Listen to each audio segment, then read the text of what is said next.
ज़बरदस्त मेहमान से आपकी मुलाकात करानी है। पहलवानों का शहर गुजरावाला से इनका ताल्लुक और पाकिस्तान रेसलिंग के किंग कहलाने वाले इनाम बट किसी तारुफ के मोहताज नहीं हैं और दुनिया भर में जहां भी जाते हैं अपनी दाग बिठा देते हैं। आलमी मुकाबलों में दुनिया के बड़े बड़े पहलवानों के इन्होंने धूल चटाई है, दर्जनों अवार्ड्स अपने नाम किए हैं। हाल ही में टर्की में वर्ल्ड बीच चैंपियनशिप में तीसरी पोजीशन इन्होंने हासिल की है, जहां इन्हें ब्रॉन्ज मेडल मिला है। और आपको ये भी बताएं कि क्वार्टर फाइनल में तुर्की के पहलवान हाजी अब्दुल्ला को 1-0 से उन्होंने शिकस्त दी थी, विच वाज गुड। लेकिन सेमीफाइनल में वो अजरबैजान के पहलवान से शिकस्त खा गए और इनाम बट ने तमगा मिलने के बाद वीडियो मैसेज में अपने मद्दाहों और सपोर्टर्स का शुक्रिया अदा किया।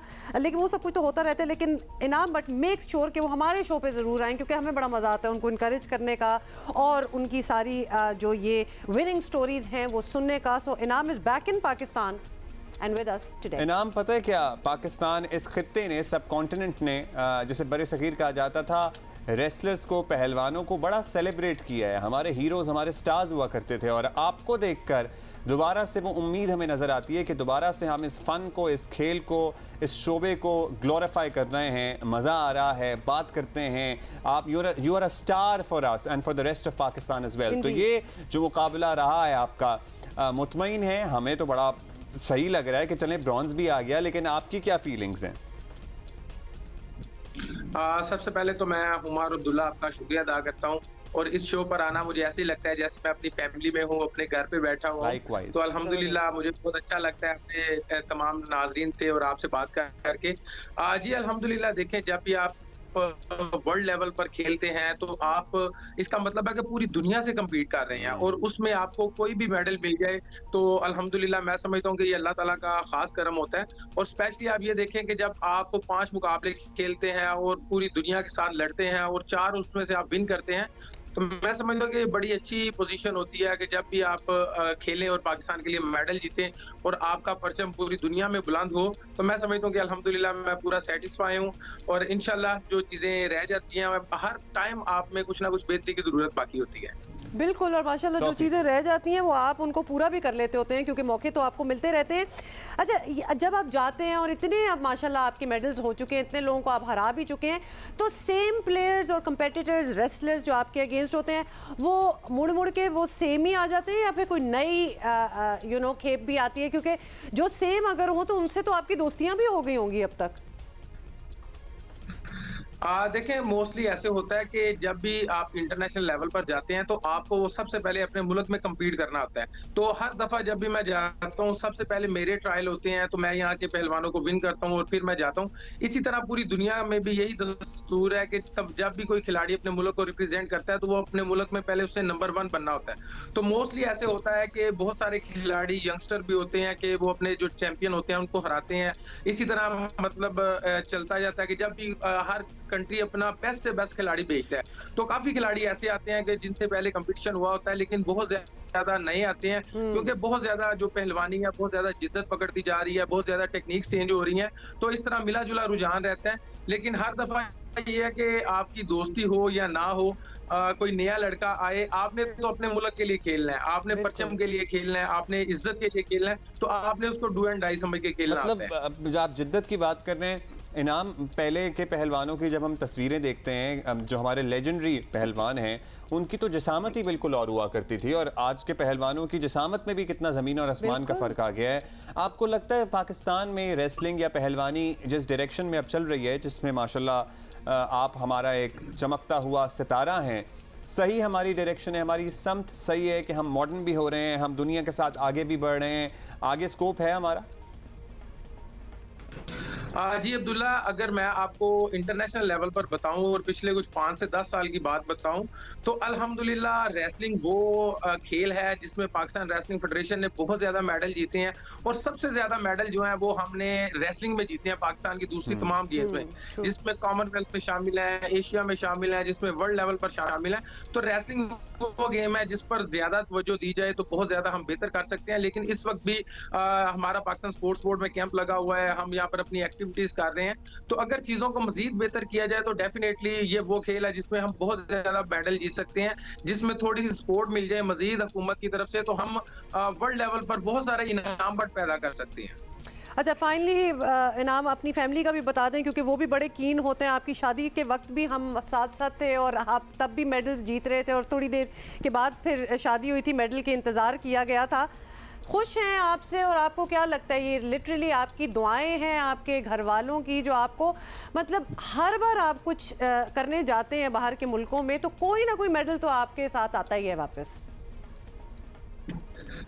जी डेफिनेटली मैं समझता हूँ कि ये घर वालों की भी दुआएं हैं, पूरी कौम की दुआएं हैं। जिस तरह मुझे हर तरफ से सपोर्ट मिलती है, स्पेशली मैं जिक्र करना चाहूँगा टॉप सिटी और उनकी मैनेजमेंट का। उन्होंने बहुत ज़्यादा मुझे इसमें सपोर्ट किया।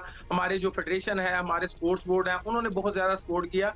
और स्पेशली जो घर की दुआएं हैं, जो पेरेंट्स की दुआएं हैं, जो वाइफ की दुआएं हैं, जो बेटी की दुआएं हैं, तो ये भी बहुत ज़्यादा मैनी फेज हैं। इसके बगैर तो मेरा ख्याल है कि इंटरनेशनल लेवल पे इतने सख्त कंपेटिटर्स के साथ खेलना मुश्किल हो जाता है। और बड़ी मजे की बात यह है कि जिस दिन से मैं गुजरांवाला आया हूँ अपने मेडल के साथ, तो मेरी बेटी जो है वो मेडल सिर्फ उसके पास होता है, बड़ी मुश्किल से उससे ये इंटरव्यू के लिए लिया है। तो वो कहती है ये मेरा बाबा, मेरा मेडल है। तो वो किसी को हाथ नहीं लगाने दे रही, तो इसलिए अब उसके लिए भी मेडल जीतना ज्यादा जरूरी हो गया। बिल्कुल सही, और वो कह भी सही रही है क्योंकि माँ बाप की जो अचीवमेंट्स होती हैं वो बच्चे अपने नाम ही कर लेते हैं, और तो जो बच्चों की होती हैं वो माँ बाप की होती हैं। बिल्कुल। अच्छा इनाम, ये तुर्की में जो है मतलब पाकिस्तानी विजिटर्स भी बहुत होते हैं, पाकिस्तानी अब तो रहते भी बहुत ज्यादा हैं, तो क्या लोकल क्राउड में कुछ थे पाकिस्तानी जो आपको चेयर अप करते या सपोर्ट करते हुए नजर आए? जी बिल्कुल, पाकिस्तान के जो खिलाड़ी हैं बहुत ज्यादा तादाद में थे। और ये जो मैं तुर्की इस दफा गया था, ये मेरा चौथा वहाँ पर मुकाबला था। तो मुझे जो तुर्की अवाम की तरफ से सपोर्ट मिलती है वो शायद मेरा ख्याल है कि किसी भी दूसरे खिलाड़ी को नहीं मिलती। तो जब मैं इवन के तुर्की के साथ भी खेल रहा था, तो मैंने उसके जब ब्रॉन्ज मेडल फाइट में उनके खिलाड़ी को हराया, तो तुर्की की अवाम ने मुझे खड़े होकर सलूट पेश किया और बहुत ज्यादा अप्रिशिएट किया। मैं समझता हूँ कि ये वो सॉफ्ट इमेज है जो पूरी दुनिया में हमारा जाता है। पीछे मैं देख रहा था कि कुछ इश्यूज चल रहे थे, तुर्की की जो है वो इतना अच्छा नहीं समझा जा रहा था, कुछ पाकिस्तान के अगेंस्ट भी कुछ चीजें चल रही थी। लेकिन मेरा वहां पर जाना, इस मेडल को जीतना, उन लोगों के साथ एप्रिसिएशन उनकी तरफ से मिलना और इतना सॉफ्ट इमेज गया अल्हम्दुलिल्लाह, कि मैं समझता हूँ कि ये बहुत ज्यादा जरूरी है कि जब आप इंटरनेशनल लेवल पर जाते हैं और अपने मुल्क को इस तरह रिप्रेजेंट करते हैं कि वहाँ की लोग, वहाँ की आवाम भी आपको प्यार करे, तो मैं समझता हूँ कि इससे बेहतर और कोई चीज नहीं हो सकती। बहुत ही आला, बहुत अच्छा लगा, हमेशा अच्छा लगता है इनाम आपसे बात करके, and we are always rooting for you, best of luck जब भी आप आगे कहीं जाएंगे। तो एक लास्ट बात मैंने पूछनी है आपसे, ये तलहा तालिब वाला जो मामला है, ये आपकी भी समातों से गुजरा होगा इनाम, आपने मतलब ये क्या वन ऑफ द केसेस है या फिर कोई ऐसा रुझान है? सर्टनली इसको रोकना तो जरूरी है ना इस मामले को, कि आगे इस तरह से पाकिस्तान की बदनामी ना हो। फिर बता भी देना, मामला डोपिंग का मामला है बेसिकली। अच्छा जी बिल्कुल, तलहा का अभी सुनने में आया था कि डोपिंग का इशू था, उसका वर्ल्ड चैंपियनशिप पर डोप टेस्ट लिया गया था, तो जिसमें उसका डोप टेस्ट जो है वो कह रहे हैं कि पॉजिटिव आया है। तो मैं पर्सनली तलहा को जानता हूँ, ही इज वेरी हम्बल गाय और बहुत ज्यादा एफर्ट करता है। उसके जो पेरेंट्स हैं, और आप ये देखिए कि पिछले कुछ 2-3 सालों में मैं एथलीट कमीशन का चेयरमैन भी हूँ, तो हमने डोपिंग के ऊपर बहुत ज्यादा अवेयरनेस प्रोवाइड की है अपने खिलाड़ियों को। लेकिन ये अनफॉर्चुनेटली हमें ये देखना है कि ये मामला पेश क्यों आया है। उसकी सबसे बड़ी वजह ये है कि हमारे खिलाड़ियों को यहाँ पर इतनी अवेयरनेस नहीं है कि उन्होंने क्या चीज यूज करनी है और क्या चीज नहीं है। और जो तलहा का केस है, इसमें सरासर जो इशू आया है वो ये है कि ये जो फूड सप्लीमेंट और डिफरेंट जो कंपनीज हैं जो क्लेम करती हैं कि उनका जो सप्लीमेंट है वो बिल्कुल ड्रोप फ्री है, तो शायद उसमें कुछ उन्होंने ऐसा मिलाया हुआ था जो तलहा को पता नहीं चल सका, तो जिसको वो उसने आम सप्लीमेंट समझ के या आम प्रोटीन समझ के इस्तेमाल किया। तो उस कंपनी की तरफ से मैं समझता हूँ कि ये इशू आया, जिसकी वजह से हम इतना बड़ा हीरो जो है वो हमारा इतनी प्रॉब्लम में है। नहीं तो आज पाकिस्तान के मेडल की तादाद बिल्कुल हम आपसे अग्री भी करते हैं। तलहा का अपना भी कहना है कि ये टोटली अनइंटेंशनल था। और हम आपको ये बताएं, बाकी नाज़रीन जो हमें देख रहे हैं, ये दुनिया में ये होता है कि a lot of the times जो आप सप्लीमेंट्स ले रहे होते हैं, जो समटाइम्स आपको प्रिस्क्राइब्ड भी वो चीजें होती हैं, उनमें भी आपको पता नहीं होता कि कोई ऐसी सब्सटेंस निकल आता है जो कि जिसके लिए आप डिस्क्वालीफाई हो जाते हैं। एब्सोल्युटली उस पूरी इंडस्ट्री में चेक एंड बैलेंस की जरूरत है। और मतलब हमारे जो न्यूट्रिशनिस्ट या जो भी डॉक्टर्स इनके साथ एसोसिएटेड होते हैं, वो एक एक चीज देखें, फिर पढ़ें कि क्या ले रहे हैं क्या नहीं ले रहे ये लोग। जी बिल्कुल, आप बिल्कुल ठीक कह रहे हैं, क्योंकि अब इस वक्त तो ये हालात हैं, हम इतना डगे हुए हैं कि हम प्रोटीन वगैरह तो दूर की बात है, अगर सर दर्द भी हो तो वो हम अपने डॉक्टर से मशवरा करके तो फिर कोई हम इस तरह की मेडिसिन वगैरह भी लेते हैं। तो मैं समझता हूँ कि ये एक बहुत स्ट्रॉन्ग चेक एंड बैलेंस की जरूरत है, स्पेशली ये जो कंपनीज हैं इनको देखने की जरूरत है। ये जो हमारे ड्रग रेगुलेटरी अथॉरिटीज हैं, जो ये इदारे हैं, ये क्या कर रहे हैं? अगर इन्होंने भी इस काम पर नहीं देखना तो आप देखें इतना बड़ा हीरो हमने खो दिया है, उस पर अभी मतलब पाबंदी भी लग सकती है। तो पाकिस्तान ओलंपिक भी आगे आ रही है, कॉमनवेल्थ आ रही है जिसपे श्योरिटी में हमारा गोल्ड मेडल था। तो मैं समझता हूँ कि ये हमारे इदारों को ये चाहिए कि वो लाजमी तौर पर चेक एंड बैलेंस करें कि कौन सी चीज हमारे नौजवानों को खिलाई जा रही है। आप ये देखें कि सिर्फ ये तलहा अकेले का मसला नहीं है, अगर कोई फूड सप्लीमेंट कोई चीज इस तरह की है वो तो हमारा पूरा पाकिस्तान इस्तेमाल कर रहा होगा। तो कितने ऐसे बच्चे होंगे जिनका फ्यूचर बर्बाद हो रहा होगा, बिल्कुल, और ना जाने में जब आपको ना पता हो। बिल्कुल सही आप कह रहे हैं। और इस तरह डिस्क्वालिफिकेशन तक अगर बात आ जाए तो प्लीज़ हमारी और काम करते क्या है हमारी ओलंपिक फेडरेशन, उनको कंटेस्ट करना चाहिए इस चीज़ में, क्योंकि ये फिनोमिनन वर्ल्ड ओवर है। ये कह देना जी डोप टेस्ट इन्होंने फेल कर दिया, अब ये इट साउंड सो स्कैंडलस कि पता नहीं इन्होंने क्या कर दिया, अपनी मर्जी कौन से ड्रग्स ले रहे हैं। ये इस तरह नहीं होता, ये एथलीट्स एवं ही नहीं ऊपर तक पहुंच जाते। एक पूरी लाइफस्टाइल होती है जिसमें बहुत केयरफुल होते हैं कि इनकी इनटेक क्या है, लेकिन अगर ऊपर से कोई चीज़ आपको रेकमेंडेड हो और उसमें कोई ऐसी चीज़ निकल आए जो कि बैंड सब्सटेंस में आती है तो फिर कसूर इस तरह इनका तो ना हुआ। तो लिहाजा हमारी जो कमीशन है जी नाम जी बिल्कुल, मैं ये कहना चाहता हूँ कि जो पाकिस्तान ओलंपिक एसोसिएशन है इसकी मदद से हमने पिछले 2 सालों में 5 से 6 सेमिनार जो है वो डोपिंग पर करवाए हैं।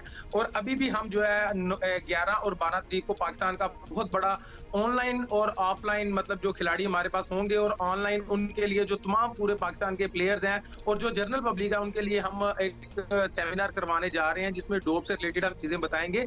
असल जो जरूरत है वो हमारे जो हुकूमती ड्रग रेगुलेटरी अथॉरिटी है उसने देखना है कि पाकिस्तान में क्या चीज बिके और क्या चीज ना बिके, क्योंकि ओलंपिक ने तो हम आगाही दे दी कि आप ये चीजें आप इस्तेमाल ना करें। लेकिन अब अगर कोई बंदा गलत लेबल लगाकर तो यहाँ पर चीजें बेच देगा तो उसमें ओलंपिक का कसूर नहीं, उसमें हमारे जो ड्रग रेगुलेटरी अथॉरिटीज हैं उन्होंने देखना है कि क्या जो वो चीजें क्लेम कर रहे हैं वो इसमें अवेलेबल हैं भी या नहीं।